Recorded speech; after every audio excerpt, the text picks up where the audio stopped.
I want money. $5, that's it? Hi, I'm Cancer Physical Therapy Specialist Dr. Leslie Welke. Welcome to the Very Broke Recovery Room. Today we are talking about bills and more bills and insurance companies and EOBs and everything that goes along with it. I'm excited to introduce you to cancer nurse navigator Laura, who has been a cancer patient herself, so is an expert at the oncology side and the patient side, and has some really good tips for all of us on dealing with medical bills and insurance companies. So, hi Laura. Hi. Good. Fire away, sister. Okay. What you got? So dealing with medical bills when you're a cancer patient is ridiculous because you're getting bills from everybody. Yeah. You're getting bills from the hospital, the doctor, the anesthesiologist, the radiologist. The people that you don't even know. Exactly, people that you've never met. Yeah. And it's really, really hard to keep track of it all, but it's really important, I believe, to keep track of it all, to make sure it's your money. Exactly. So first of all, with your insurance, it's really important that you understand how your insurance works. Okay. Some are high deductibles, some aren't, some have co-pays, some don't, some have referrals from your primary care to see a specialist, some don't. Okay. And one of the most important questions to ask is, what is my deductible? What's my out-of-pocket max? If you're a cancer patient, you are likely going to be meeting those within the calendar year if you're going through active treatment.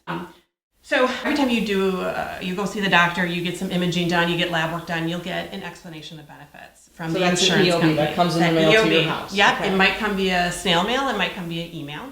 But this is something that says, hey, your doctor has submitted a claim for this service on this date. Okay. And this is how we process it. So we either paid them some money, or if you haven't met your deductible yet, that's been counted, so that's kind of going on to your tally. So it kind of explains how that physician visit billing is going to affect your world. Exactly. Okay. So I always save my explanation of benefits. So save the EOB piece of paper Exactly. or the email. Yep, Okay. yep. So whenever I get those explanation of benefits, I record the information on my spreadsheet, I put it in my folder, and then I wait for the bill to come from the doctor's office. Okay.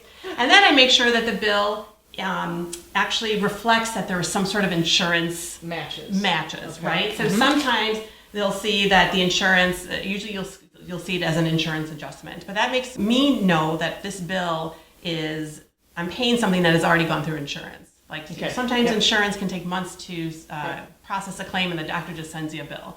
You don't want to pay that until insurance handles it. And then I match up the bill to the explanation of benefits.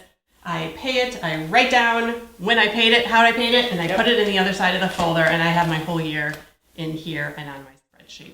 But it's also really helped me when there's been issues with billing. Yeah, there can be mistakes. There can be mistakes, and sometimes it's on the insurance side, sometimes it's on the billing side. But this has helped me. Another tip that I absolutely recommend, but anytime you call your insurance company about a bill or a claim, anytime you call the billing department about a bill or claim, write that down. Keep a record of that. Yep. The date, the time, and the name of the person you talked to, and the gist of the conversation. Again, when I've had issues with specific claims that have gone unprocessed for months, those conversations and that documentation has really helped me immensely, and it really made the people at the insurance company and the billing office kind of say, wow, something really fell apart right here. Right. So some cancer centers will have actually financial advocates or financial counselors that can help you. They are the people that can help setting up payment plans or getting financial assistance. But they can also, in some cases, help you kind of figure out what your insurance is and help you figure out some of those co-pays, deductibles, that kind of thing. They can help kind of sort bills as well. So and that's called a financial counselor from the hospital or from the cancer center. Exactly. Financial counselors, sometimes they're called financial advocates. Each system, their responsibilities and their ability to help might be a little bit different, but it's always worth asking because those people are definitely the experts. And then a cancer social worker might be able to help you too if you're struggling with bills or learning what some options in the community are for assistance. They're a good person to talk to as well. Absolutely, absolutely. They can, again, connect you with community-based resources to help with rent assistance, heating during the winter travel months. travel to different appointments and Yep, stuff. Okay. transportation. Yep. And they can also connect you. They also know all the different grants that are out there from private organizations that have raised money to help people as they're going through treatment. Yep. So they would be able to help connect you with any grants that you might be eligible. That's fantastic. So, healthcare is expensive, but you're worth it. Decrease the stress in your life by keeping things more organized. Ask for help if you need it. Call your doctor's office. Call your HR department. Call your insurance company. There are people there to help. Thank you, Laura, so much. I'm Dr. Walke signing out from the recovery room. We will talk again soon. Let us know, how much do you like insurance companies? How has your process been? Any tips you have, leave in the comments section below.